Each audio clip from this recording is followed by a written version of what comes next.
예, 자, 여러분, 이어서 봅니다.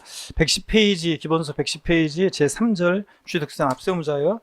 출제 기출됐던 표시를 좀 한번 보세요. 그러면 24, 25, 26, 27, 28 계속 출제됐었죠? 자, 그런데 최근에 지금 안 나왔어요. 그렇기 때문에 31회 시험에서는 출제 가능성이 높습니다. 그래서 잘 여러분들이 보셔야 되겠습니다. 먼저 본문을 한번 보시면, 자, 제가 읽어볼게요. 취득세 납세의무자는 취득세 대상이 되는 자산을 취득한 자인데요.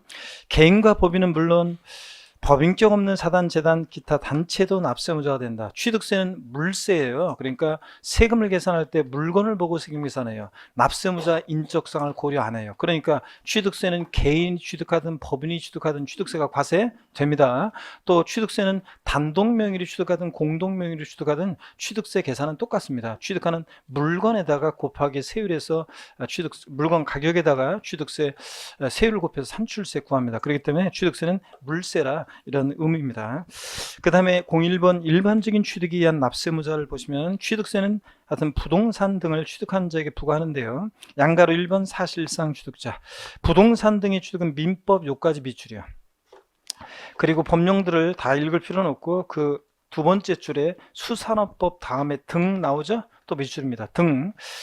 관계법령에 따른 등기 등록을 하지 아니한 경우라도, 여기가 포인트죠. 사실상 취득하면 각각 취득한 것으로 보고 해당 취득 물건의 소유자 또는 양수인을 각각 취득자로 한다. 밑줄 쫙입니다. 부동산 등의 취득은 민법 등 관계법령에 따른 이런 식으로요. 등기 등록을 하지 아니한 경우라도 사실상 취득하면 취득세 납세의무자가 됩니다. 그러니까 취득세 납세의무자는 사실상 취득자라는 얘기예요. 그래서 시험에서는 취득세 납세의무자는 민법 등 관계법령에 따른 등기 등록을 이행한 자에 한한다. OX요. X입니다. 또 시험에 나온 것이 예전에 취득세에서 취득이라고 하면 민법 등 관계법령 규정에 따른 등기를 하지 아니한 경우에는 사실상 취득하더라도 취득한 것으로 보지 아니한다. 이렇게 나온 적이 있습니다. OX요. X입니다. 등기를 이행하지 않은 경우에는 사실상 취득하더라도 취득한 것으로 보지 아니한다. X입니다. 등기 안 됐어도 사실상 취득만 하면 취득한 것으로 봅니다, 여러분. 실질과세는 직상, 등기 등록과 무관하게 과세하니까요. 그죠, 여러분들? 예. 그 다음에 사실상 취득자라는 거 111페이지 양가로 2번 승계 취득자만이 납세의무자 되는 경우가 있습니다. 취득세는 원시 취득자든 승계 취득자든 원칙적으로 납세의무자가 되는데 승계 취득자만이 납세의무자 되는 거, 머리 글자에 동그라미 표시, 중요 표시 되어 있죠? 차, 기, 항, 선은, 차기항선은 승계 취득인 경우만 해당한다. 미술이요. 그러니까 차기항선의 경우는 원시 취득자는 납세의무자가 되지 않습니다. 승계 취득자만이 납세의무자가 되고요. 그래서 고액이 꽃표시에, 자, 차기항선의 경우에는 차량 개장비 항공기 및 주문을 받아 건조하는 선박을 원시 취득하는 자는 취득세 납세의무가 있다 없다? 없다는 얘기 나와 있습니다.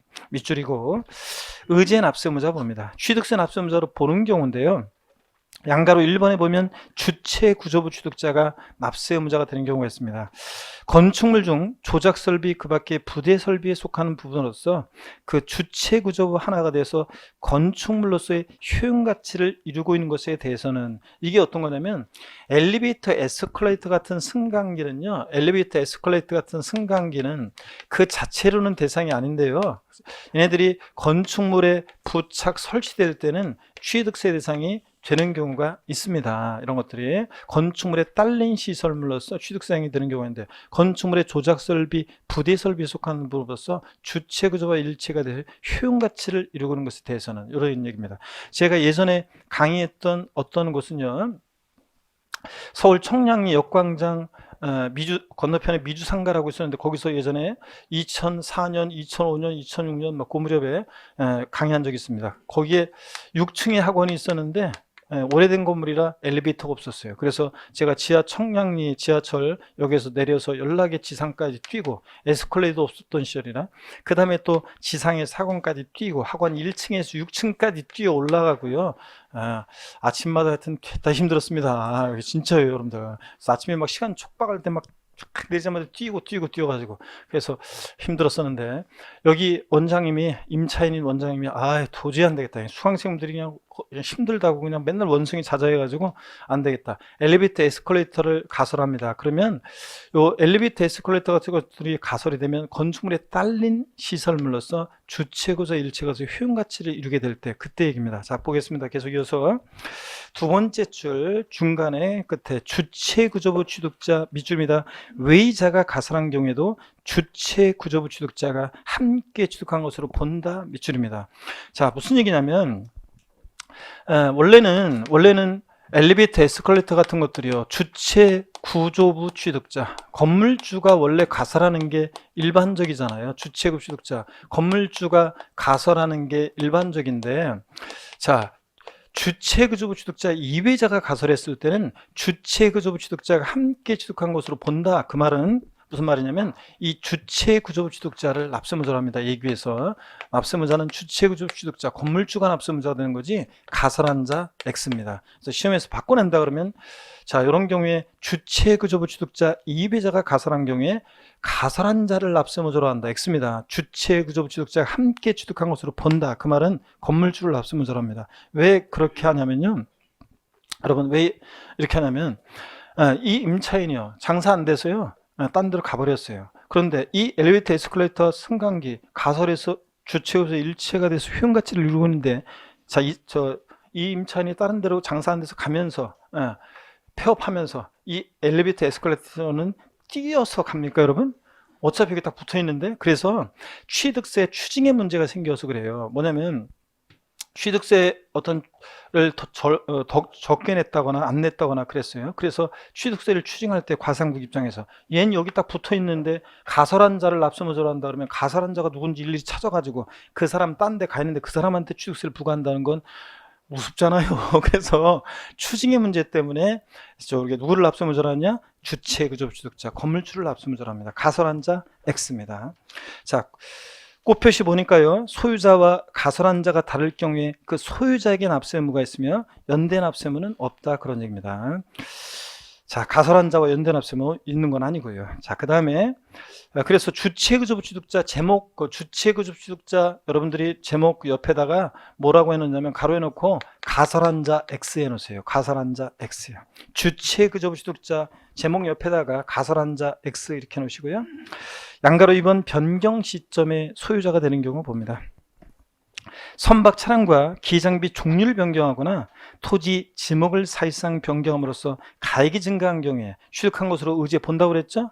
취득으로 보고 누가 납세무자가 되냐, 이때는 변경 시점의 소유자를 납세무자로 본다. 그러니까 밭에서 대로 지목이, 밭에서 대지로 지목이 변경될 시점의 소유자가 납세무자입니다. 그런데 제목 변경 시점의 소유자 제목 옆에다가 뭐라고 해놓냐면 여러분이 뭐라고 했냐면요, 지목 변경, 종류 변경 후의 소유자 이러면 틀려요. 종류 변경, 지목 변경 후의 소유자가 아니라 보다 그 시점의 소유자입니다. 땡땡 해놓고 지목 변경, 종류 변경 후의 소유자가 아니라 그 시점의 소유자입니다. 자, 이렇게 해놓고 바꿔내면 후의 소유자로 바꿔냅니다.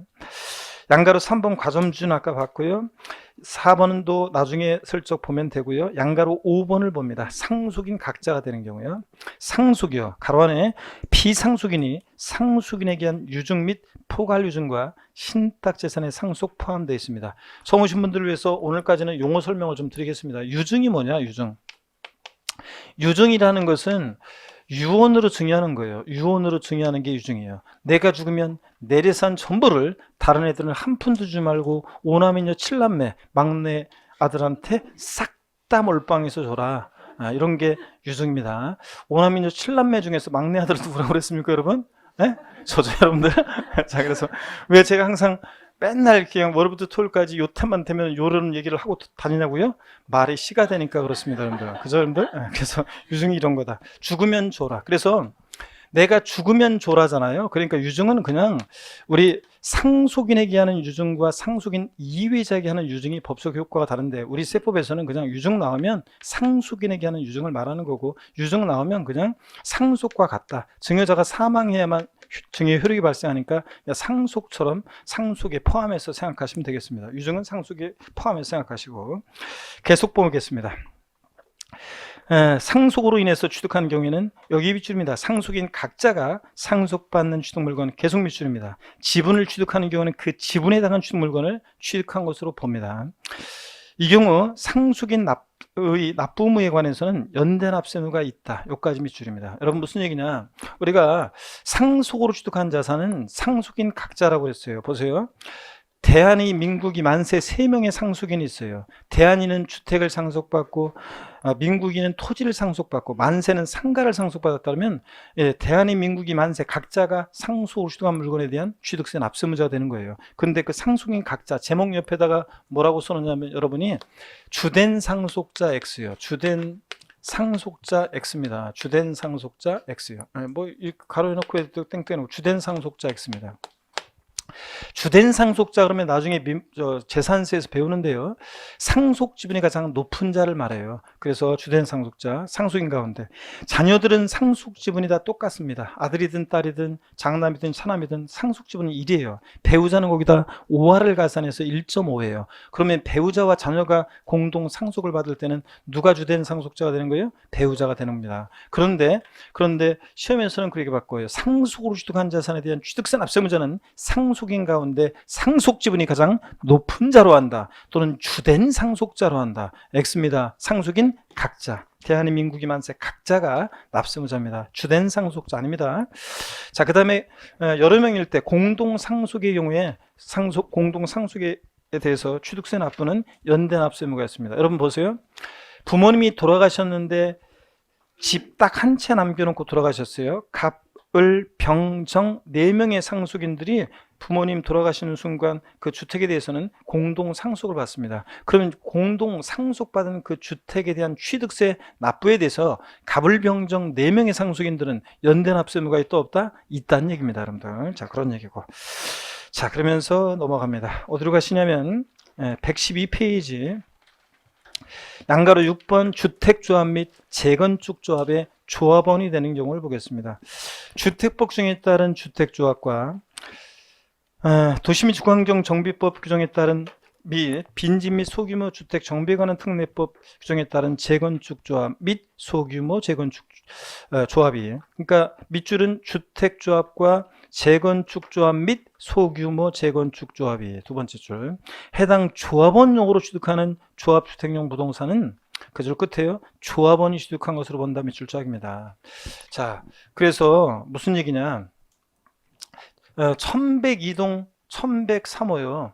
자, 이거 준공 때는 조합 명의로 준공이 되지만 1102동 1103호를 뭐 예를 들자면 갑이라는 조합원이 배정받으면 그 1103호는 누가 취득세 납세무자가 되는 거예요? 그 조합원이 납세무자가 되는 것이 조합이 아닙니다. 그래서 바꿔내면 조합으로 바꿔내는데 아니고 조합원용 부동산은 누가 납세무자? 조합원이 됩니다.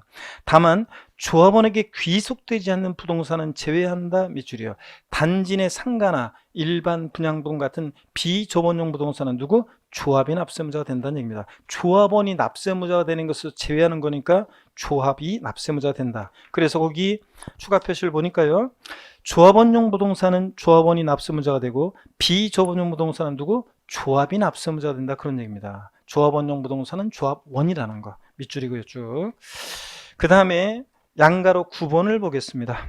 자, 배우자 또는 직계 좀비 속의 부동산 취득의 증여의제입니다. 항상 시험에서 제일 중요한 내용들을 일단 1, 2월 달에 먼저 일단 봅니다. 배우자 또는 직계 좀비 속의 부동산을 취득하는 경우에는 증여로 취득한 것으로 본다 밑줄 짝입니다. 여러분, 배우자의 부동산을 취득해요. 직계 좀비 속의 부동산을 취득해요. 그러면 일단 대가관계 인정할 수 없겠죠? 그래서 증여로 취득한 것으로 봅니다. 여러분, 밑줄 짝이요. 다만 다음에 어느 하에 해당하는 경우에는 유상으로 취득한 것으로 본다 밑줄이요. 그래서 대가에 있다는 것이 입증이 되는 일정한 경우에는 유상 취득으로 보는 경우도 있어요. 배우자의 직계존비 속의 부동산을 취득했는데도 시험에서는 포인트는 유상 취득으로 보느냐 무상 취득으로 보느냐 이게 포인트고 시험에서는 이걸 바꿔요. 유상 취득으로 보는 경우인데 무상 취득으로 본다고 바꾸거나 자 그겁니다. 그래서 박스 안에 동그라미 1번 공매 경매 등을 통해서 부동산을 취득하는 경우 공매 경매 밑줄이요. 키워드에만 밑줄이요. 자, 아버지 부동산이 경매나 공매에 넘어갔어요. 아들이 눈물을 흘리면서 달려가서 아이고 아버지 집 경매 넘어가는지도 모르고 내가 경락을 받아서 다시 아버지한테 줘야지. 내 경락을 받으면 그때는 대가관계 입증이 되죠. 공개적 시장에서 공매대금 경락대금 내야지 취득하는 거니까. 그래서 공매 경매를 통해서 취득하면 대가관계 입증이 되니까 유상취득으로 보고요. 2번 파산 선고 밑줄입니다. 파산 선고로 인해서 처분되는 부동산을 취득했다. 법원이 개입되어 있으니까 대가관계가 입증이 됩니다. 유상취득으로 봅니다. 동그라미 3번 권리전이나 행사에 등기 등록이 필요한 부동산을 서로 교환한 경우 교환의 밑줄이요. 자, 보세요. 만약에 부부 간의 부동산을 교환해요. 자, 부모 자식 간의 부동산을 교환하면 다 공시가 되잖아요. 등기할래 해야 되니까. 그러니까 공시가 되니까 대가관계 입증이 돼야 안 돼요. 되잖아요. 그래서 자, 유상취득으로 봅니다. 시험에서 나왔던 것이 28회 시험 때 이렇게 나왔습니다. 등기를 직계 비속이 등기를 요하는 직계 전속의 부동산을 교환으로 취득한 경우에는 무상으로 취득한 것으로 본다. X입니다. 직계존비속 간의 부동산을 교환으로 취득했으니까 이건 뭐예요? 유상 취득한 것으로 봅니다. 근데 시험에서는 뭐라고 바꿨어요? 무상으로 취득한 것으로 본다. 이렇게 바꿉니다. 113페이지 봅니다. 동그라미 4번이요. 해당 부동산 등의 취득을 위해서 그 대가를 지급한 사실이 다음에 어느 하나에 의해서 증명되는 경우 그래가지고요. 기억본 그 대가를 지급하기 위해서 밑줄이요. 취득자의 소득이 증명되는 경우, 취득자 소득이 증명 밑줄이요. 자, 아들이 아버지 부동산을 취득했는데 그만큼 취득할 만큼의 소득이 입증이 됩니다. 자, 그러면 유상취득으로 보고요. 니은번 소유재산을 처분 또는 밑줄이요. 소유재산을 처분 또는 담보한 금액 밑줄이요. 으로 해당 부동산을 취득한 경우, 아들이 아버지 부동산 취득했는데 자기 재산을 처분한 금액으로 샀다는 게 입증되거나, 자기 부동산 담보로 은행에서 담보로 대출받아 샀다는 게 입증되거나, 이럴 때는 뭐예요? 유상취득으로 봅니다. 대가 입증이 되니까. 동그라미 디귿번 이미 상속세 또는 증여세를 과세, 비과세 감면받은 경우 포함해서 받았거나 신고한 경우로서 밑줄은 그 상속 또는 수증 재산의 가액으로 대가를 지급한 경우 밑줄이요. 자, 장인어른 돌아가셔가지고 내가 상속받은 재산으로 우리 아버지 부동산 샀다는 게 입증되거나, 또는 장모님으로부터 증여받은 재산으로 내가 아버지 부동산을 샀다는 게 입증되거나, 이럴 땐 대가가 입증이 되죠? 그러니까 유상취득으로 봅니다. 자, 이렇게 해서 대가관계가 입증이 되는 이런 경우에는 유상취득으로 봅니다. 달달달은 못하더라도 이해하면서 여러분들이 알아주셔야 되겠습니다. 자, 절 보세요. 배우자 직계존비속의 부동산을 취득하면 원칙은 뭐라고요? 증여로 취득한 것으로 봅니다. 다만 대가 있다는 것이 입증이 될 때는 뭐라고요? 유상으로 취득한 것으로 본다. 그래서 공매나 경매를 통해서 취득하거나, 또 파산송으로 처분된 것을 취득하거나, 등기 등록을 요하는 재산을 서로 교환으로 취득하거나, 대가 있다는 것이 입증이 되는 경우인데, 그런 게 취득자 소득이 입증되거나, 자기 재산을 처분하거나 담보한 금으로 샀다는 게 입증되거나, 상속 증여받은 재산으로 샀다는 게 입증되거나, 이렇게 대가 입증이 되는 경우는 뭐라고요? 유상으로 취득한 것으로 본다. 그래서 포인트는 이런 게 지문에 나오면 유상취득으로 본다고 되어 있는지 무상취득으로 된다고 되어 있는지 그걸 잘 확인하시는 거예요. 포인트는 양가로 10번 부담보 증여의 경우 채무인수익에 대한 유상취득 의제인데, 요거는요 제가 부담보 증여는 나중에 양도소득세에서 부담보 증여를 설명할 때 부담보 증여 양도세 하고 양도세를 설명한 다음에 바로 여기 와가지고 양가로 10번 이게 어떤 건지, 취득세에서는 어떤 의미가 있는지를 부담보증의 경우에 양도소득세와 취득세를 한꺼번에 설명을 드리겠습니다. 그때. 그 다음에 11번 상속재산의 재분할, 그러니까 양가로 9번하고 10번은 시험에 몇 번씩 나왔던 거예요. 중요한 건데, 양가로 9번, 10번 중요한 건데 몇 번씩 나왔어요. 근데 양가로 11번은 9번, 10번, 11번이 신설될 때 같이 신설된 규정인데, 9번, 10번은 시험에 몇 번씩 나왔는데 이 11번만 아직도 한 번도 시험에 안 나왔어요. 작년에 개정도 있었는데도. 왜 안 나오냐고요? 지문이 길어가지고 이걸 문제로 압축하기가 좀 애매하니까 안 내는 것 같아요. 이게 지문이 길어가지고. 그래서 11번 제가 다음에 또 설명을 드리겠습니다. 마음 착한 삼형제 스토리인데요. 요거 다음 시간에 설명을 드릴게요. 양가로 12번이 올해 개정이 됐어요. 그래서 올해 개정이 되는데, 택지공사가 준공된 토지 사실상 지목 변경 어떤 건지 한번 보겠습니다. 동그라미 1번이요. 요 규정은 왜 나온 거냐면, 택지 조성 공사를 해요. 택지 조성 공사를 해요. 그래서 택지 조성 공사를 했어요. 그랬다가 나중에 이 부분에 여기에 뭐 조경 사업을 한다거나 뭐 조경 사업을 한다거나 뭐 도로를 시설한다거나 뭐 진입 도로를 건설한다거나 그래요. 만들어요. 그러면은 이런 경우에 결국은 또 건축물을 이제 건축을 하고요. 그렇게 되면 이게 이제 택지 공사가 조성이 공사가 됐으면 대지나요? 대지. 근데 대에서 이거는 지금 뭐냐면 다 대예요. 대. 자, 그러니까 대에서 대. 그러면 지목 변경이 없기 때문에 이런 경우엔 취득세에 부과할 수 없었기 때문에 이 규정을 만들었어요. 자, 그럼 한번 봅니다. 택지 공사가 준공된 토지 사실상 지목 변경이요. 동그라미 1번. 공간 정보의 구축 및 관리에 관한 법률에 따른 대지 중에서 국토의 계획 및 이용에 관한 법률 등 관계 법령에 따른 미출입니다. 택지 공사가 준공된 토지에 정원 또는 부속 시설물 등을 조성 설치하는 경우에는 그 정원 또는 부속 시설물은 등은 토지에 포함되는 것으로서 자, 토지 지목을 사실상 변경해 놓은 것으로 보아서 여기가 포인트입니다. 토지 소유자가 취득한 것으로 본다 미출 자격. 자, 그러면 동그라미 2번하고 차이점인데요. 다만 건축물을 건축하면서 건축물의 여기가 포인트예요. 부수되는 정원 또는 부속시설물 등을 조성 설치하는 경우, 그러니까 건물 건축하면서 건축물에 부수되는 정원이나 부속시설물 등을 설치하는 경우에는 그 정원 또는 부속시설물 등은 건축물에 포함되는 것으로 보아서 건축물을 취득한 자가 취득한 것을 본다 밑줄 자기야.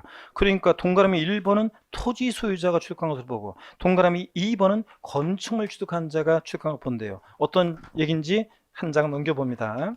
올해 개정이 된 건데요. 자, 작년에는 그냥 지목 대에 조성공사 이런 게 있으면 그냥 무조건 취득한 것으로 의지에 봐가지고 취득세가 부과됐었는데 이번에는 좀 나눴습니다. 한번 봅니다. 참고 봅니다.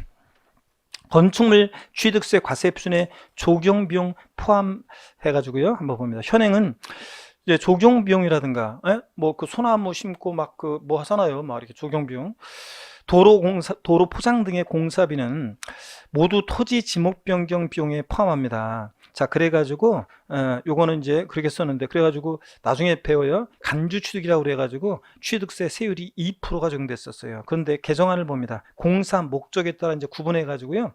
지목 변경에 수반하는 경우에는 종전과 동일하게 지목 변경 비용에 포함해서 가액의 증가분에 대해서 취득한 것으로 의지해서 취득세를 부과했는데 2%를. 근데 건축물 건축의 수반에서 만약에 조경공사가 있다거나 도로 포장을 했다. 그럴 때는 신축 건물의 원시 취득 비용에 포함해 가지고 2.8% 취득세를 세율을 적용합니다. 처음 오신 분들은 아직 세율을 안 배우고 등등 그래서 와닿지 않을 거예요. 그냥 이런 식으로 나눠지는구나 이렇게 한번 보시고 그냥 가면 돼요. 자, 그러면 다음에 제가 이제 뒤에 다 배운 다음에 세율까지 배운 다음에 다시 이것을 보면은 이제 이해가 좀 돼요. 그 다음에 양가로 13번은 한번 보겠습니다. 신탁재산의 위탁자 지위 이전이요. 신탁법 규정에 따라 신탁재산의 위탁자 밑줄입니다. 지위 이전인 경우에 새로운 위탁자가 해당 신탁재산을 취득한 것으로 본다 밑줄 조항입니다. 여러분 어떤 거냐면 아까 신탁법에 의한 신탁이요. 위탁자에서 수탁자로 이전할 때 이 수탁자의 취득은 과세했어요, 안 했어요? 안 했습니다. 신탁계약 종료로 신탁했던 재산, 수탁자에서 위탁자로 이전할 때 신탁계약 종료로 인한 위탁자의 취득 과세했어요, 안 했어요? 안 했습니다. 얘는 믿고 맡은 것뿐이고 사실상 취득한 게 아니잖아요. 신탁계약 중 돌려줘야 되니까. 위탁자 믿고 맡겼다 돌려받은 것뿐이잖아요. 형식적인 취득으로 과세되지 않는데 다만 위탁자의 지위의 이전이 있습니다. 이 위탁자 갑에 지위를 이전받은 경우에 위탁자 지위 이전인 경우에 이 새로운 위탁자에 대해서는 이 새로운 위탁자는 이 신탁 재산을 취득한 것으로 본다는 얘기입니다. 여러분 이해되십니까? 여러분 바꾼다 뻔하지 뭐. 위탁자 지위 이전 경우에도 새로운 위탁자는 신탁 재산을 취득한 것으로 보지 아니한다. X죠? 위탁자 지위 이전이 있을 때 새로운 위탁자는 취득세가 과세됩니다. 여러분 취득한 것으로 봅니다. 자, 납세무 있다는 거 요 정도 보시면 되겠습니다. 그래서 납세부자에서 제가 중요한 것만 일단 뽑아서 받고, 부담부 증여는 중요하지만 다음 10번하고 11번은 다음 순환에 다음에 제가 알려드리겠습니다. 양도세와 같이 봐야 되기 때문에 양가로 10번 같은 것은 115페이지 제4절 취득식입니다. 자, 곧 또 고개 한번 듭니다, 여러분들. 목운동부터 한번 하겠습니다. 아이고, 목운동부터 반대로 돌리시고, 허리도 또 좌로 우로 돌립니다. 아이고, 기지개 뒤로 화끈하게 제끼시고요. 아이고, 자, 한번 보겠습니다, 여러분. 115페이지입니다. 취득식인데 이게 30회, 28회, 30회 나왔죠? 그러니까 31회 시험에서 또 독립한 문제로, 단독 문제로 출제 가능성은 좀 떨어졌습니다. 자, 그렇지만 우리가 그래도 종합문제 대비해서 좀 보셔야 되고, 또 그래서 기본적인 거 몇 가지를 좀 보시고 가겠습니다. 그리고 그래서 올해는 작년에는 좀 출제 가능성이 높아서 기본 1, 2월 과정에서 일단 좀 더 설명을 많이 드렸는데, 오늘은 조금만 설명하고 넘어갈 거예요. 그래서 다음에 또 자세히 보기로 하고요. 일단 취득식이 어떤 의미가 있는지 한번 보겠습니다. 취득세는 취득식이 어떤 의미가 있나? 여러분, 제가 그 얘기 해드렸나? 토끼와 거북이 얘기 해드렸나요? 안 해드렸어요? 이거는 그냥 스토리텔링 아닙니다. 이거는 그냥 하는 얘기예요, 여러분. 그래서 시간 없지만 그래도 여러분 잠깐 쉬어가시라고. 그 토끼하고 거북이하고 경주한 얘기는 동화 다 아시죠? 누가 이겼어요? 토끼라고 하는 분도 계시는데요. 동화책 안 보신 것 같아. 애들한테, 자녀들한테 읽어주잖아요. 토끼와 거북이하고 경주했는데 거북이가 이겼죠, 이러면?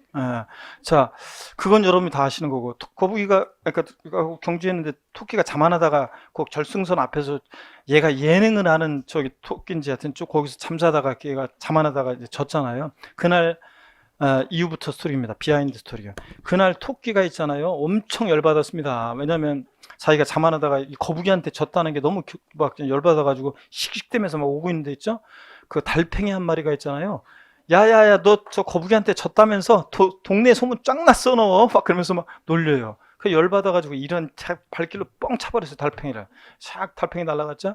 그리고 집으로 돌아왔습니다. 그날 술 이빠이 먹고 이제 잤습니다, 그날은. 근데 그 다음날부터 있잖아요, 절치부시며 내가 그냥 열받아가지고 내가 진짜 자만하다가 내가 시험에 떨어지고 말이야. 아니구나. 하여튼 그런 분들 계시죠? 자만하다가 시험에 떨어지고 말이야. 열받아가지고 내가 진짜 내가 지금 1월부터 내가 열심히 공부한다네, 진짜. 그래가지고 막 공부합니다.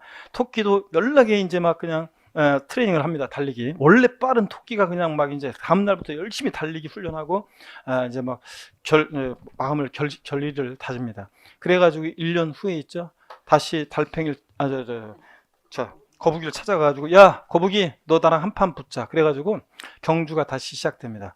원래도 토끼가 빠른데다가 거북이보다 1년 동안 엄청 훈련했으니까 얼마나 빠르겠어요? 준비 땅 하니까 뭐 토끼는 그냥 슉 해가지고 벌써 뭐 그냥 작년보다 더 빨리 결승선 앞에 왔어요. 결승선을 딱 넘으려고 딱 하다가 보니까 있죠, 얘가 또 예능을 알잖아요. 딱 넘어버리면 재미가 없잖아요. 그러니까 예능을 하는 토끼니까 넘을까 말까 하다가, 그래, 저 거북이가 힘들게 딱 저만큼 따라왔을 때 살짝 이렇게 넘으면서 놀려주려고요, 딱 기다리고 있었어요. 근데 작년보다 더 빨리 왔잖아요. 그러다 보니까 너무 지쳐가지고요, 그냥 조금만 기다리자 이렇게 하다가 오다가 아무리도 안 오니까, 그러다가 깜빡 또 잠이 들었어요. 그래가지고 또 깜빡 잠이 든 사이에 거북이가 따라와가지고 또 결승선 통과해버렸어요. 그래서 졌어요. 진짜 열받아. 그날은 진짜 열받아가지고 막 집에 와가지고 술 이빨 먹고 씩대면서 막 자고 있었어요. 그랬더니요, 노크 소리가 들려요. 그래서 뭔가 하고 딱 문을 열고 딱 나갔더니 그 앞에 누가 있어요? 1년 전에 차버렸던 달팽이 있죠, 걔가 네가 시방 날 찾냐? 이러면서 이렇게 얘기하는데, 이게 좀 리얼해야 되는데 이게. 자, 콧물 튈까봐. 예. 자, 115페이지 취득시기. 자, 본문 한번 볼게요.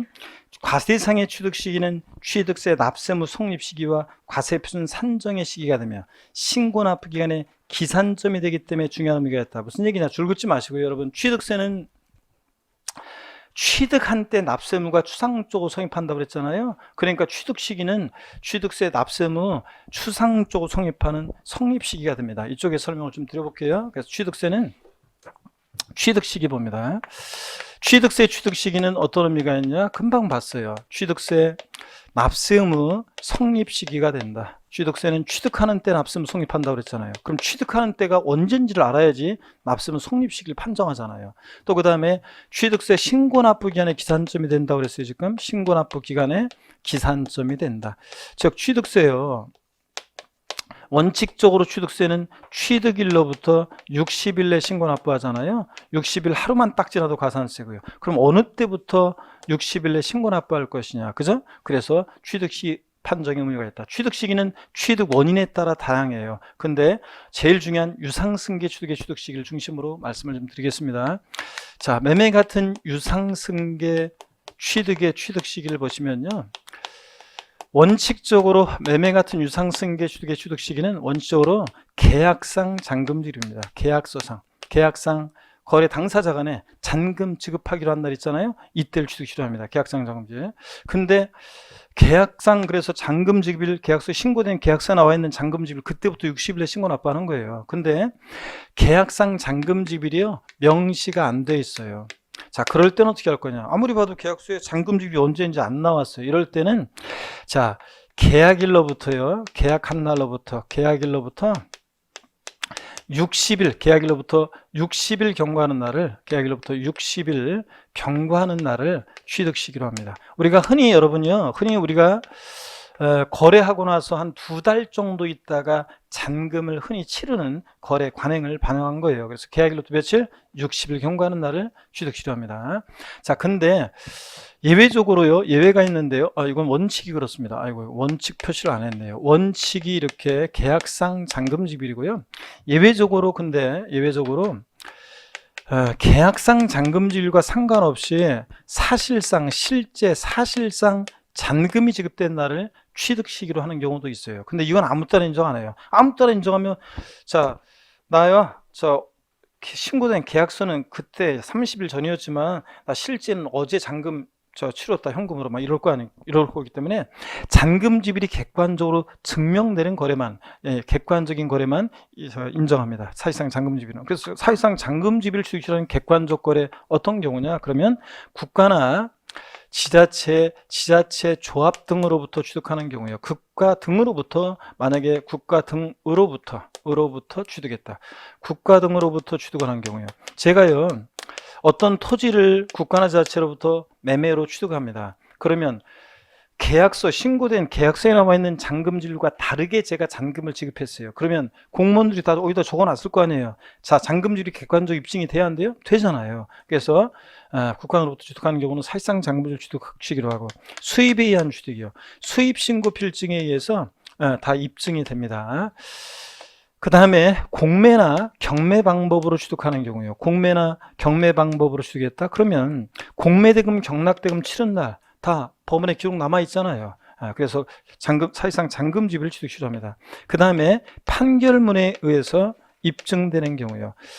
여기서 말하는 판결문은 민사소송이나 행정소송에 의해서 확정된 판결문을 의미합니다. 이 판결문에 의해서 입증되는 경우에 역시 확실하죠. 판사가 시시비비를 가렸으니까 그 사실상 잔금 지불 취득 시효합니다. 근데 단 이 판결문에서 보세요. 판결문에서 제외되는 경우가 있습니다. 화해, 인락, 포기, 자백간주에 의한 경우는 이 판결문에서 제외합니다. 여러분 보세요. 화해줘서, 인락줘서, 포기줘서, 자백간주한 이런 경우는 제외한다는 건데, 이런 것들이 어떤 거냐 그러면, 여러분 신문 가끔씩 보시면요, 법원에서 판사가 화해 권고안을 내놨다, 이런 얘기가 나와요. 그러니까 다툼의 여지는 없는데 두 사람 얘기 들어보니까 판사가 재판 전이든 재판 중이든, 여러분 우리나라 민사적인 법적 분쟁이 한 해 동안 엄청 많이 벌어지는데, 그럴 때 그 모든 법적 분쟁이 다 정식 재판 절차를 다 거치면서 해결이 되느냐? 아니에요.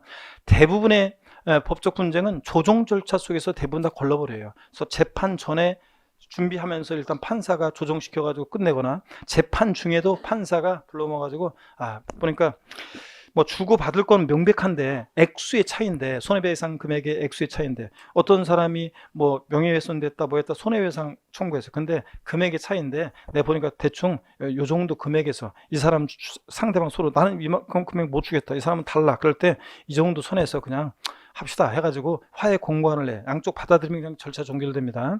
인낙이요. 소송을 제기한 사람이 있고 받은 저 원고 피고가 있는데 그 피고 불러가지고 판사가 넌지시 얘기합니다. 아, 이거 사안이 워낙 명백해가지고 재판 끝까지 가봤자 어차피 당신이 패소할 가능성이 높다, 이런 거 흘려드립니다. 그러니까 계속 해봤자 어차피 뭐 질 거 뻔한데 시간 낭비하고 돈 낭비할 필요 있냐, 그냥 여기서 이 사람 주장을 받아들여라, 그냥 받아들이면 있나 하면, 그러면 이제 절차 종결되고, 포기, 권리 제기했다가 판사 불러서 아유 해봤자 당신이 이거 해봤자 패소할 가능성이 높다는 식으로 또 얘기합니다. 그러니까 포기에 권리 제기했다. 자백간주요. 3회 이상 재판에 불출석하면 이 상대방 갑이라는 사람이 을한테 소송을 제기했는데 을이 3회 이상 재판에 불출석해, 그럼 갑의 주장을 이 사람이 자백한 것으로 간주해서 절차 종결됩니다. 이런 것들이요. 지금 보세요. 이런 화해, 인낙, 포기, 자백간주 이런 것들은 잔금 지급일을 객관적으로 증명할 수 있는 서류가 되겠어요, 안 되겠어요? 안 되지. 조정하는 절차 속에서 나온 거니까. 그래서 이런 것들은 사실상 잔금 지급일 취득시로 하지 않습니다. 시험에서 화해 조소상으로 잔금 지급일이 증명되는 경우에는 사실상 잔금 지급일을 취득세상 취득시기로 한다. OX. X입니다. 얘네들은 사실상 잔금 지급일 취득시로 할 수 없고 원칙으로 돌아가서 계약상 잔금 지급입니다. 그 다음에 법인장부로 입증되는 경우. 보세요, 여러분들. 법인은 법인장부를 작성 기록합니다. 법인장부를 작성 기록하는데 그 법인장부로 입증이 된다? 이것도 객관성이 있다고 봅니다. 근데 시험에서는요, 법인장부로 입증되는 경우 이렇게 나올 수도 있지만 시험 문제 사례 자체가 어떤 법인과의 거래로 뭘 취득했다, 건설 법인으로부터 아파트를 분양받아 취득했다, 또는 어떤 A법인과 B법인 간의 A법인과 B법인 간의 거래로 뭘 취득했다, 이렇게 계약의 일방 당사자가 법인이 나오면 그 법인의 법인장부로 입증된다고 봐서 사실상 잔금지비를 취득시로 한다, 이렇게 생각하시면 됩니다. 자, 그래서 사실상 잔금지비를 취득시로 한 객관적인 취득은요, 머리 글자를 따서 국, 수, 공, 판, 법의 경우에 그렇습니다. 강의하시는 교수님에 따라서는 국수공판장 이렇게 강의하는데 저는 국수공판법입니다. 그래서 제가 기초과정에서 동탄 신도시에서 어떤 수강생분이 학원에 온 지 한 2달 정도 되는데 전국모의사 봤는데 60점 나오고 그러니까 다른 수강생들이 아, 저 재수생인가 보다 해가지고 어느 학원에서 공부하다 오셨어요? 그런데 그 수강생이 무슨 소리, 나 처음 공부한다는 식으로 얘기를 하니까 다른 수강생들이 에이 재수없어 뭐 이랬었는데 저희 수업 시간에 제가 사실상 잔금지를 취득시한 객관적인 취득, 머리 글자를 따서 여러분 다 같이 어떻게 외운다? 시작! 국수공판법! 그러는데 그 수강생만 국수공판장 이래다가 2학년인 거 드러났죠? 다른 곳에서는 국수공판장 이렇게 외우니까 자기도 모르게 국수공판장 아니고 국수공판법입니다. 자, 그 다음에 또 보세요. 지금까지 제가 얘기한 이런 날들 이전에 계약상 잔금질, 계약일부터 60일 경과하는 날, 사실상 잔금질 이런 날들 이전에 만약에 등기를 먼저 하잖아요. 등기 등록을 먼저 하면 그 등기 등록일을, 그 등기 또는 등록일을 취득시기로 합니다. 그 등기 등록일을 취득시기로 해요. 자, 등기일이 빠르면 등기일입니다. 질문 드리겠습니다, 여러분.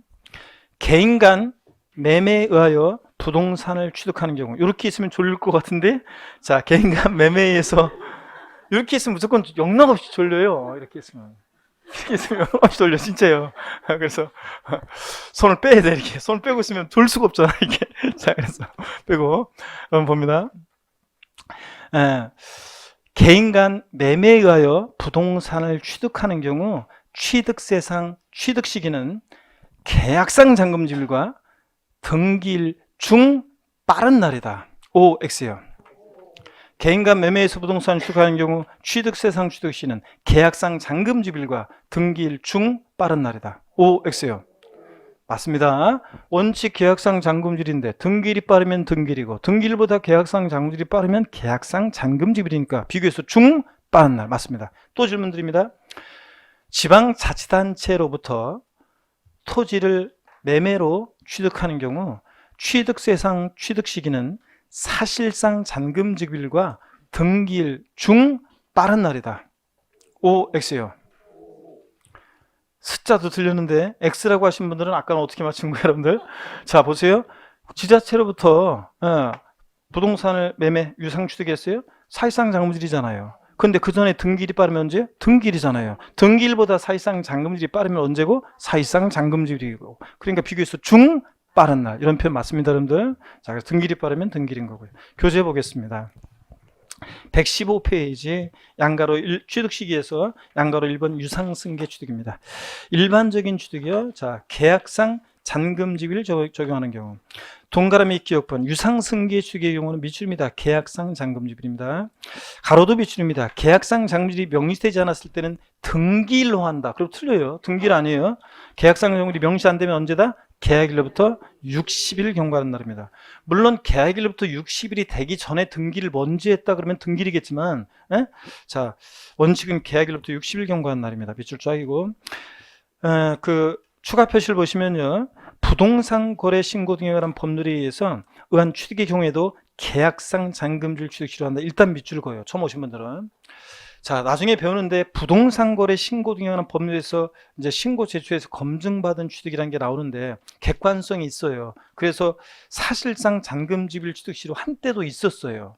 객관성이 있다고 그래가지고 부동산 거래 신고에 관한 법률 검증받은 취득은. 근데 그렇게 했더니 어떤 현상이 생겼냐 그러면 일반 국민들은요, 공인중개사 공부하는 여러분들도 계약상 잔금지bil, 사실상 잔금지bil 이런 말 자꾸 들으면 헷갈리고 어렵게 느껴지는데 일반 국민들이 보세요. 어떤 때는 개인과 매매인데 어떤 때는 신고된 계약서를 보고 취득세를 신고 납부하는데 어떤 때는 계약서와 상관없고 사실상 잔금이 지급된 때부터 취득세를 신고 납부해야 돼. 이런 걸 구별할 수 있어요, 없어요? 없잖아요. 헷갈리지요. 어렵고. 그러다 보니까 어렵고 헷갈리니까 그냥 쉽게 계약서 신고된 계약서 보고 신고하라고. 객관성이 있지만 부동산 거래 신고되는 법에서 검증받은 취득도 취득시는 언제로 한다? 계약상 잔금질 취득 시효입니다. 바꾸면 뻔하지. 부동산 거래 신고 등에 관한 법률에 의해서 신고 제출해서 관련 법령에 따라 검증받은 취득의 경우에는 사실상 잔금질 취득 시효가 아닙니다. 국수 공판 법까지만 사실상 잔금질이지 이거는 계약상 잔금질입니다. 동그라미 니은번이요. 동그라미 니은번은 여러분이요. 동그라미 니은번 처음 배우는데요. 니은번은 여러분이 돼지꼬리 땡냐에서 뭐라고 써놓냐면 제목을 달아놓습니다. 계약 해지예요. 취득세 계약 해지에 관한 얘기인데요. 취득세 계약 해지예요. 취득세 계약 해지인데 니은번 보겠습니다. 해당 취득 물건을요. 해당 취득 물건을 등기 등록하지 아니하고, 여기가 포인트예요. 등기 등록하지 아니하고 대시 끊습니다. 밑줄 그어놓고 대시 끊고요. 취득일로부터 60일 이내에 계약이 해지된 사실이요. 대시 끊고요. 다음에 어느 하나에 해당하는 서류에서 입증되는 경우에는 대시 끊고 또 계속 밑줄입니다. 취득하는 것으로 보지 아니한다 밑줄입니다. 그러니까 취득세 안 냈으면 낼 필요 없고 낸 게 있으면 돌려줍니다. 어떤 서류에서 입증이 되느냐, A, B, C, D가 나와 있는데 그냥 참고적으로 여러분이 보시면 돼요. 일단은 화해주소, 인락주소, 공정증서, 계약해제 신고서 등등 하여튼 이런 서류에 의해서 계약 해제된 사실이 입증되면 취득항으로 보지 않습니다. 자, 그러면 질문 드릴게요. 한번 맞춰보세요. 유상승계 취득의 경우 해당 취득 물건을 등기 등록한 후에 취득일부터 60일에 계약 해제가 되고 해제된 사실이 화해조서 등으로 입증되는 경우에는 취득한 것으로 본다. 취득한 것으로 본다. 자, 여러분 잘 봐요. 맞죠? 등기 등록하지 아니하고 취득일부터 60일에 계약 해제되고 해제된 사실이 입증될 때 취득한 거로 보지 않는 거지. 제가 뭐라고 그랬냐면 등기 등록한 후라고 그랬어요. 등기한 후에는요, 계약을 해지하고 입증이 되더라도 취득한 것으로 봅니다, 여러분. 아셨죠? 반드시 등기 등록하지 아니했어야 돼요. 이거 포인트입니다. 동그라미 2번 사실상 잔금지비를 취득시로 하는 경우에요. 다음에 해당하는 유상승계 취득의 경우는 계약상 잔금지비에 관계없이 사실상 잔금지비를 취득한 걸로 본다. 윗줄이고 머리 글자에 동그라미 해서 자 따서 이거 키워드 표시되어 있죠? 국, 수, 공, 판, 법 같은 객관적인 취득은 어느 때? 사실상 잔금질 취득이 필요합니다. 니을번 판결문에서 입증되는 경우에서 다만 단서 빗줄입니다. 화해, 포기, 인락, 자백 간주한 것은 판결문에서 어떻게 한다? 제외합니다. 왜냐? 조정 절차 속에서 나온 거라 객관성이 없어요. 잔금지비를 객관적으로 증명할 수 있는 소리가 안 되기 때문에 그렇습니다. 하여튼 국수공판법 사실상 잔금지비입니다. 넘어갑니다. 116페이지 연부 취득의 경우입니다. 연부 취득. 연부로 취득하는 것, 취득가액의 총액이 50만 원 이하인 경우 제외하고 은 그 사실상 연부금 지급일을 취득일로 본다 밑줄 짝입니다. 연부 취득이 뭔지는 용어 설명되어 있어요. 2년 이상의 기간에 걸쳐서 연부금을 지급하는 방식으로 거래하는 건데요. 저를 봅니다, 여러분들. 예, 연부 취득이 뭔지 소개해 드리겠습니다. 자, 연부 취득이 뭔지 저를 보세요. 연부 취득이라는 것은 2년 이상의 기간에 걸쳐서 대금을 지급하는 방식으로 취득하는 건데요. 여러분, 예전에는 월부 취득이라는 게 있습니다. 저희 부모님들, 예전에 부모님분들은 가전제품 살 때 1960년대, 특히 70년대, 80년대 가전제품 살 때는 7, 80년대 월부로 뭘 샀다 뭐 이런 표현들을 자 들은 기억이 나는데, 월부로 뭘 샀다. 자, 여러분요, 월부로 샀다 그러면 월부로 취득하면 대금을 어떻게 갚아나가요? 다달이, 매달, 매월 다달이 갚아나갑니다. 연부로 취득하면 대금을 어떻게 갚아나가겠어요? 매년 2년 이상의 기간에 걸쳐서 매년 대금을 지급하는 방식으로 거래합니다. 예를 들어서요, 갑이란 사람과 을이란 사람이 연부 거래를 합니다. 그런데 500만 원, 5천만 원, 5억짜리 거래하면서 2년 이상의 기간에 걸쳐서 뭐 연부 거래, 5년, 10년, 20년에 걸쳐서 연부 거래 하겠습니까? 속 터져 죽지 무슨 그 정도 돈 갖고. 그러니까 대부분 연부 거래 해보신 분이야. 연부 거래 해보신 분 없잖아요. 해보셨어요? 한 분 계시는구나. 연부 거래 해보셨어요? 아니에요? 아, 진짜 뭐야, 진짜 솔직하네. 자, 그래서 연부 거래 또 손을 딱 드시려면 또 어이구 깜짝 놀랐네. 왜냐면 보통 개인이 연부 거래 이거 하기가 쉽지가 않거든요. 근데 하여튼 뭐 연부 거래요.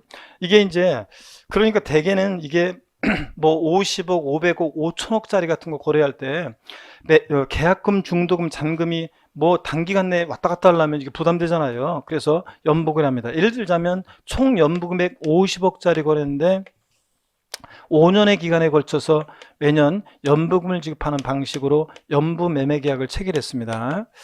자, 그러면 여러분요, 첫 해 연부금 지급일이 2020년 예를 들어서 3월 2일이 만약에 계약서상으로 연부금 지급하기로 한 날이었어요. 근데 실제로 연부금 지급된 것은 3월 20일 날 연부금이 치러졌어요. 그러면 이 사실상 연부금 지급된 날 있죠? 이때를 취득시로 해서 이때부터 취득세 60일에 신고 납부합니다. 근데 취득세 계산은 어떻게 하냐면 요 해에 첫 해 지급하기로 한 계약서상의 연부금액은 10억이었는데 실제로는 8억 원의 연부금이 지급됐다면 이 사실상 지급된 이 사실상 연부금액 있죠?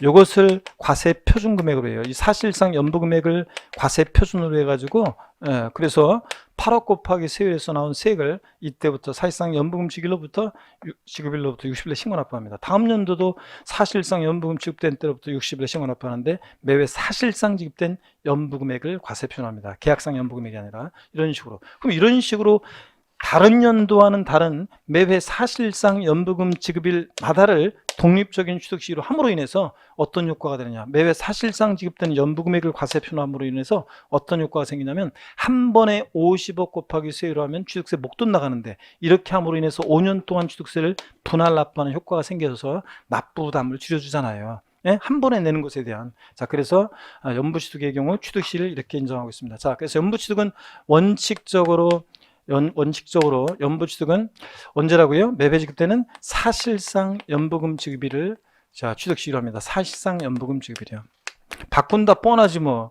연부취득의 경우에 취득세상 취득시는 원칙적으로 계약상 연부금 지급으로 한다. 계약상 아니고 뭐라고요? 사실상 연부금 지급입니다. 그래서 여러분들이 거기 교재 계약상 연부금 지급일에다가 돼지꼬리 땡냐, 사실상 연부금 지급일에다가 돼지꼬리 땡냐에서 계약상 X 해놓으세요. 계약상 연부금 지급이 아닙니다. 사례 문제 나왔을 때도 사실상 연부금 지급입니다. 자, 그 다음에 계속 이어서 보겠습니다. 동그라미 4번입니다. 등기 등록일을 취득시로 하는 경우 지금까지 봤던 동그라미 1, 2, 3에 따른 취득일 전에 등기 등록을 먼저 하면 언제라고요? 등기 등록일입니다. 살짝 밑줄이요. 그래서 등기일이 빠르면 언제다? 등기일입니다.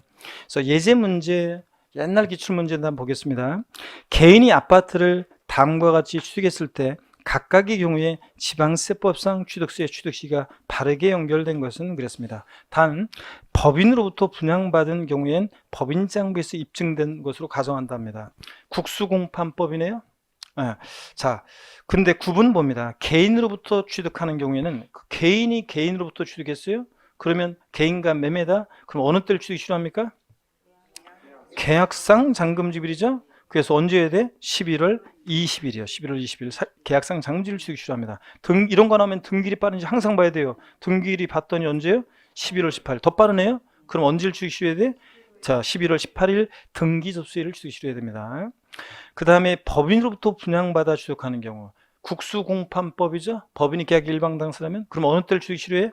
사실상 잔금지일이요. 계약서와 상관없이 9월 30일입니다. 등기일이 빠른지 항상 봐야죠. 등기일은 11월 18일 더 늦어. 그러니까 언제요? 사실상 잔금지일 9월 30일이요.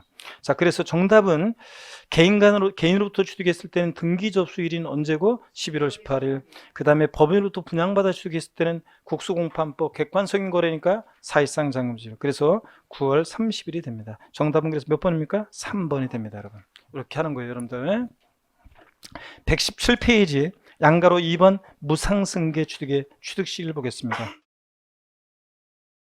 기업번의 무상승계 취득의 경우는 증여 같은 무상승계 취득 밑줄입니다. 계약일을 취득시로 합니다. 계약일을. 상속은 상속계실, 유증은 유증계실인데요.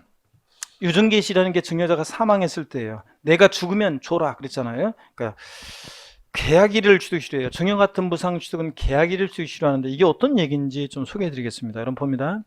증여는 여러분이 민법에서 배워요. 증여는 민법에서 뭐라고 배우냐면 증여는 민법에서 여러분이 증여는 낙성분료식 계약이다. 이렇게 증여 같은 무상 취득의 경우에는 지금 계약일을 취득시로 한다고 했는데 증여 같은 무상 취득, 증여는 여러분 민법에서 배워요. 증여는 낙성분료식 계약이다. 우리 세법에서 이걸 묻지는 않지만 민법에 배우잖아요. 계약이 성립하려면 상대방이 뭐가 있어야 돼? 승낙이 있어야 돼요. 자, 그래서 진짜 너는 하는 일마다 너는 왜 그러냐? 너 또 사업 실패해가지고 빈둥댄다는 얘기 내가 들었는데 와서 보니까 진짜 그렇구나. 넌 하는 일이 다 그렇지 뭐. 내가 돈 남아들어서 그런데 한 1,000만 원 줄까? 상대방이. 됐다 임마. 그럼 뭐 한 거예요? 난 증여 청약 의사 표시했는데 상담이 거절했잖아요. 증여는 이렇게 계약이에요. 자, 청약과 승낙이 있어야 되는 거예요. 근데 요번에는 친구야 사업 실패해가지고 힘들다고 내가 얘기 들었는데 와서 보니까 진짜 마음이 아프다. 내가 힘들 때 네가 옛날에 나 도와줬잖아. 근데 나는 이것밖에 못 도와줘서 미안해. 친구야 힘내. 그랬더니 상대방 친구가 고마워 친구야. 그럼 뭐 한 거예요? 승낙한 거죠 증여? 증여는 계약입니다. 증여는 이렇게 계약한 날을 취득시기로 해요. 계약일을. 근데 왜 이렇게 빨리 계약한 날을 취득시기로 하냐고요? 사람 마음은 갈대이기 때문에 그렇습니다. 내가 갖고 있는 재산 전부를 어느 사회복지단체에 기부하겠습니다 해놓고 있잖아요. 하룻밤만 지나보세요. 전 재산은 좀 많은 것 같고 반만 기부하겠습니다. 자, 그래서 하룻밤만 또 반의 반 줄잖아요. 그렇기 때문에 증여는 땀만 먹지 못하도록 어느 때 그 계약한 날을 취득시합니다. 시험에서 증여로 인한 취득은 원칙 등기일이 아니에요. 원칙 등기일이 아니라 원칙은 계약일입니다. 증여는. 상속은 상속계실, 유증은 유증계실입니다. 밑줄이었죠 쭉. 니은번법입니다. 니은번도 뭐라고 써놓냐면 계약 해제예요. 니은번도 동그라미 니은번에 여러분이 돼지꼬리 땡냐에서 뭐라고 써놓냐? 계약 해제예요. 여기 이제 28회 시험 때 시험에 나왔었는데 계약 해제입니다. 계약 해제. 자, 유상승계 취득이나 무상승계 취득이나요? 계약 해제요. 여기 포인트입니다. 해당 취득 물건을 등기 등록하지 아니하고 이게 포인트예요. 다음에 원에 해당하는 서류에 의해서 계약이 해제된 사실이 입증되는 경우에 취득한 걸 보지 않는다. 쪽 밑줄이고 포인트는 등기 등록하지 않고 거기 동그라미 A, B, C에 나와 있는 그 서류에서 입증될 때 취득한 걸 보지 않습니다. 안 냈으면 낼 필요 없고 낸 게 있으면 돌려줘. 근데 시험에서는 어떻게 바꿨냐? 자, 등기 등록한 후 해당 취득 물건에 대해서 등기 등록한 후 계약 해제가 되고 해제된 사실이 화해조서 등으로 입증된 경우에는 취득한 것으로 보지 아니한다. X입니다. 제가 이거 시험 28회 전에도 맨날 포인트는 60일 뭐 이런 기간이 아니라 등기 등록하지 아니하고 이게 포인트다. 그래서 바꿔서도 내고 문제 막판에도 계속 했었는데 이거 나왔었어요. 등기 등록하지 아니했어야지 등기가 된 경우에는 취득한 것으로 봅니다. 자, 동그라미 2번 예외. 계약일 전에 등기 등록을 했다? 그럼 언제라고요? 그 등기 등록일에 취득한 것으로 봅니다. 역시 등기일이 빠르면 언제고? 등기일입니다. 양가로 3번입니다. 건축물 건축 또는 개수하여 취득한 경우. 자, 오늘은 가로는 신경 쓰지 말고요. 원칙만 봅니다. 사용승인서. 뭐 준공검사, 도시개발법에 따른 준공검사 증명서나 준공인가증 및 사용승인서에 준하는 서류 포함해서 하여튼 사용승인서 내주는 날, 자, 몇 줄이죠? 네. 건물을 건축하거나 개수해 취득했을 때는 어느 때를 취득시하냐고요? 사용승인서 내주는 날이에요. 가로 안에 사용승인서를 내주기 전에 임시사용승인을 받거나 그러면 그 임시사용승인을, 사용승인서 또는 임시사용승인서를 받을 수 없는 건축물은 사실상 사용 가능한 날을 말하고, 하여튼 사용승인서 내주는 날과 사실상 실제 사용을 했다면 그날, 그러니까 비교해서 빠른 날입니다. 건물 허가받아 건축하는 건축물은 사실상 사용일입니다. 그러면 무허가 건축물은 언제 하는가요? 이렇게 물어보시는 분 계시는데, 여러분 보세요. 무허가 건축물은 그러면 허가받지 않은 무허가 건축물의 취득 시기는 언제겠습니까? 예? 지가 건물 지어놓고 뭐 한 날? 사실상 사용한 날입니다. 이건 지가 건물 지어놓고 사실상 사용한 날이고요. 무허가 건축물은 사실상 사용일입니다. 자, 그래서 허가받은 건축물은 언제라고요? 사용승인서 내주는 날. 그 전에 뭐 했다 그러면 그 날이고요. 과 사실상 사용일 빠른 날. 요 정도 오늘 딱 보고 갑니다. 나머지 내용들은 다음에 설명드리겠습니다. 다음 시간에. 오늘 요까지만 딱 봅니다. 자, 그리고 118페이지 취득세 과세 표준인데, 오늘 취득세 과세 표준까지 나가려고 했는데 평상시 같으면 나가는데, 오늘 아까 뭐 있다고 그랬어요? 특강, 개정세법, 시험에 꼭 나오는 개정세법 특강이 있다고 그랬잖아요. 예? 오늘 불가피하게 못 들은 분은 각종 본방 사수하고, 불가피하게 못 들으신 분들은 인강으로라도 꼭, 아마 인강 촬영하는 건가 안 하는 건데 확실히 모르겠는데, 확실하진 않아요. 근데 인강으로 촬영할 것 같은데 어떤 간에 촬영하면 꼭 그 인강으로라도 들으시기 바랍니다. 아셨죠, 여러분들? 예. 자, 그러면 그래서 자료 다운받아가지고 항상 갖고 다녀요. 일단 나중에라도 어차피 봐야 되니까. 그래서 시험장 가기 전에 개정세법은 항상 시험장 가기 전에 꼭 봐야 돼요. 왜냐하면 그 해에 개정된 내용이 시험에서 최소 안 출제될 때도 있은 해도 있지만 한 문제 내지는 많게는 네 문제까지 개정세법 내용이 시험에 출제됩니다. 작년 30회 시험에서도 개정세법 내용이 세 문제가 개정세법 내용이 있었습니다. 꼭 여러분들이 개정세법 내용을 항상 수강하셔야 됩니다. 자, 그러면 왜 집에 가시려고 여러분들? 복습은 하고 가셔야죠. 오늘 조금 절한 대신 다음 주엔 좀 길게 하도록 하겠습니다. 자, 그리고 절 보세요. 다음 주가 설인가요? 아니잖아. 목요일 날은 있잖아. 그러니까 설 명절 앞두고서 다음 주에 길게 빡세게 좀 한번 하고, 그래도 쉴 거니까 이제 쉴 거니까 빡세게 하고요. 오늘은 이거 고향 내려가시는 분들 수업은 듣고 고향 내려가세요. 아셨죠, 여러분들? 수업은 듣고 가야죠, 여러분들. 자, 그래서 자, 봅니다, 여러분들. 오늘 배운 걸 복습하고 마치도록 하겠습니다. 오늘 우리 취득세 봤습니다. 취득세는 과세 주체는 특광도입니다. 특별시, 광역시도, 특별자치도, 특별자치시고요. 취득세는 유통 과정에서 부과되는 세금이고, 취득세는 인세입니까, 물세입니까? 물세입니다. 취득하는 자의 인적상 고려하지 않고 취득하는 물건 각각 어떻게 하냐? 개별 과세합니다. 취득세는 사실주의 과세합니다. 등기되지 않아도, 등록되지 않아도, 허가받지 않아도 과세가 됩니다. 취득세는 또 현황 부과합니다. 취득세는 공부상 현황과 사실상 현황이 취득일 현재 다르다. 무엇에 따라서 부과한다? 사실상 현황에 따라 부과합니다. 취득세 여러분요, 취득이 뭐냐? 누가 물어보면 한마디로 뭐라고 대답하신다? 사실상 소유권 취득이다. 사실상 취득만 하면 돼요. 실질과 현직상 등기 등록과 무관하게 등기 등록을 이행하지 않는 경우라도 사실상 취득하면 취득한 것으로 봅니다. 또 사실상 취득해야지 형식적인 취득은 취득이 아닙니다. 그 대표적인 예, 제가 뭘 들어드렸냐? 신탁법에 의한 신탁산 취득이요. 믿고 맡은 것뿐이고 믿고 맡겨서 돌려받은 것뿐이고, 그러니까 취득세 과세하지 않는다. 단 아까 이런 거 배웠어요. 납세 문제에서 위탁자의 지위 이전이 있을 때 새로운 위탁자는 신탁재산을 취득한 것으로 봅니다. 여러분, 예외가 있지만 원칙 봅니다. 그 다음에 사실상 소유권을 취득해야지. 소유권 이외에 걸려요. 부동산 임차권, 등기가 됐든 안 됐든, 지상권, 전세권 이런 것들, 지역권, 저당권 이런 거. 자, 소유권 이외 권리들. 또 아파트 당첨권, 분양권, 조합원 입주권 같은 이런 것들은 취득세 과세되지 않습니다. 또 취득세 취득령은 사실상 취득령과 사실상 취득은 아니지만 지방세법에서 취득했다고 간주하는 간주 취득령으로 나눠지는데, 사실상 취득은 원시 취득과 승계 취득으로, 승계 취득은 무상 유상 취득으로 나눠지는데, 취득세는 사실상 취득만 하면 원시 취득이든 승계 취득이든 무상이든 유상이든 불문하고 취득세가 과세됩니다. 그죠? 무상 취득도. 근데 단 원시 취득에 과세되지 않는 경우가 있었는데, 네 가지를 머리 글자를 따서 외웠습니다. 원시 취득에 과세되지 않는 경우 어떤 경우요? 차, 기, 항, 선. 안 따라하시는 분들 집에 가서 외우시려고요? 차기항선, 차량, 기계장비, 항공기, 주문에서 건조하는 선박. 차기항선은 원시 취득은 과세한다 안 한다? 안 하고 승계 취득에 한해서만 과세한다. 그 다음에 이런 사회통념상의 사실상 취득은 아닌데 취득했다고 간주해서 취득세 부과되는 경우가 있는데, 토지 지목 변경으로 어떤 일이 있을 때? 가액의 증가했을 때. 단순히 지목만 변경된다고 취득세 부과되는 거 아니에요? 가액의 증가가 있는 경우에 한해서 가액의 증가분을 취득했다고 의지합니다. 또 차량, 기계장비, 선박이요. 항공일 아니에요. 차량, 기계장비, 선박의 종류 변경으로 가액의 증가가 있을 때 가액의 증가를 취득했다고 의지합니다.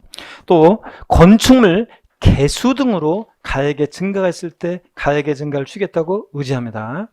자, 그 다음에 과점주주란 자가 비상장 법인의 주식을 취득합니다. 주식은 취득세상이 아닌데도 주식을 취득한 비율만큼 그 비상장 법인 소유의 부동산 등을 과점주주가 취득했다고 간주해서 취득세가 부과됩니다. 그죠, 여러분들? 이때 과점주 그러면 주주 1인과 그와 친족관계 등 특수관계인자 주식을 합쳤을 때 전체 몇 프로? 50% 이상의 초과예요.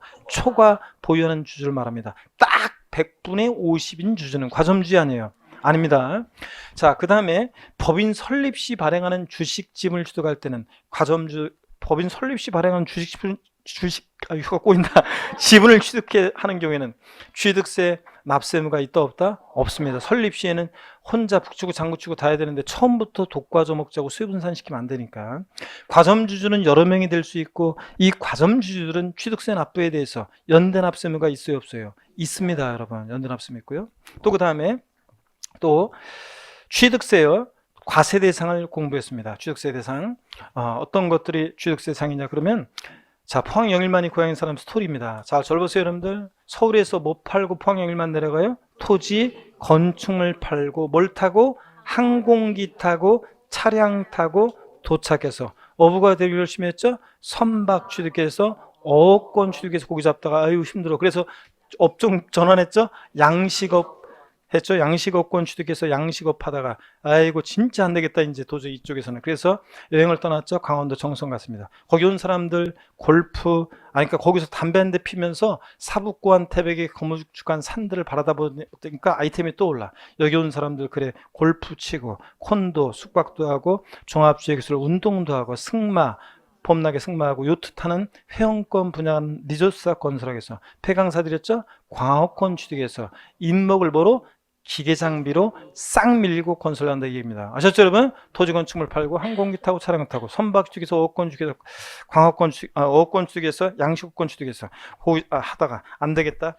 골프 콘도 종합 승마 요트형권 분야는 잊었었고 폐강사였죠. 광업권 취득해서 인목을 기계장비로 뭐 싹 밀고 건설한다 이겁니다. 건축물은 건축법상의 건축뿐만 아니라 골프 연습장 나왔다. 레저 시설 나왔다. 골프 연습장 같은 이런 시설물도 대상이 되고, 건축물에 딸린 시설물이라고 해서 엘리베이터, 에스컬레이터 같은 승강기나 건물에 부착하는 금고 같은 것들은 그 자체로는 대상이 아니지만 건물에 부착 설치될 때는 대상이 되는 경우도 있다. 이렇게. 자, 그 다음에요. 취득세 납세무자입니다. 취득세 납세무자는 누가 되느냐? 원칙 사실상 취득자입니다. 차기항선의 경우에는 원시 취득자만이 납세무자가 돼요. 승계 취득자만이 납세무자가 돼요. 차기항선은 승계 취득자만이 납세무자지 원시 취득자는 납세무자가 되지 않는다. 차, 기, 항, 선은요. 취득세요. 건축물의 조작 설비, 부대 설비에 속하는 부분으로서 주체 구조와 효용 가치를 이루면서 일체가 되는 것에 있어서는 주체 구조부 취득자 2위자가 가설한 경우에도 주체 구조부 취득자가 함께 취득한 것으로 본다. 이렇게 되어 있습니다. 그 말은 자, 가설한 자의 주체 구조부 취득자예요. 주체 구조부 취득자가 납세무자지. 가설한 자 X예요. 토지 지목을 변경합니다. 차량기 장비 선박을 종류를 변경합니다. 그 종류 변경, 지목 변경 후의 소유자가 납세의무자예요? 시점의 소유자예요. 시점의 소유자다. 이런 거. 자, 주택조합이나 재건축조합이 조합원용으로 취득하는 조합주택용 부동산은 누가 납세의무자? 조합원. 조합원에게 귀속되지 않는 부동산은 제외한다. 즉 비조합원용 부동산은 누구? 조합. 조합원용 부동산은 조합원이 납세의무자입니다. 상속으로 취득한 자산의 경우 취득세 납세의무자는 상속인 가운데 상속 지분이 가장 높은 자로 한다. X입니다. 누가 납세의무자예요? 상속인 각자. 대한이, 민국이, 만세 각자가 납세의무자입니다. 여러분. 주된 상속자 아니고요. 그 다음에 여러분요, 취득세 납세의무자 배우자 또는 직계 존비속의 부동산을 취득한 경우에는 원칙적으로 유상 취득한 것으로 봐요? 유상 취득한 것으로 추정해요? 증여받아 취득한 것으로 봐요? 증여받아 취득한 것으로 추정해요? 예? 아니, 분명히 그래. 또 그 다음에 끝에 어떻게 됐어요? 끝에 배우자 직계 존비속의 부동산을 취득하면 증여받아 취득한 것으로 본답니다. 추 나오는데 추 아니고 보다 증여받아 취득한 것으로 봅니다. 단 대가가 있다는 것이 입증이 되면 유상취득으로 보는 경우도 있는데 공매나 경매를 통해서 취득한다거나 또 파산 선고로 처분되는 것을 취득한다거나 등기 등록을 요하는 재산을 서로 교환으로 취득한다거나 대가 있다고 입증이 되는 경우인데 대가 입증되는 경우가 어떤 경우냐? 취득자 소득 입증된다거나 자기 재산을 처분하거나 담보한 금액으로 샀다는 게 입증되거나 상속 증여받은 재산으로 샀다는 게 입증되거나 이럴 때는 배우자 직계 존비 속의 부동산 취득도 뭐로요? 유상 취득으로 봅니다. 그 다음에 또 여러분요, 그 다음에 요 정도 오늘 보면 되겠습니다. 자, 취득세 취득식이요. 매매 같은 유상승계 취득 원칙 언제라고요? 계약상 잔금지기일. 명시가 안 됐다 그러면 계약일로부터 60일 경과하는 날.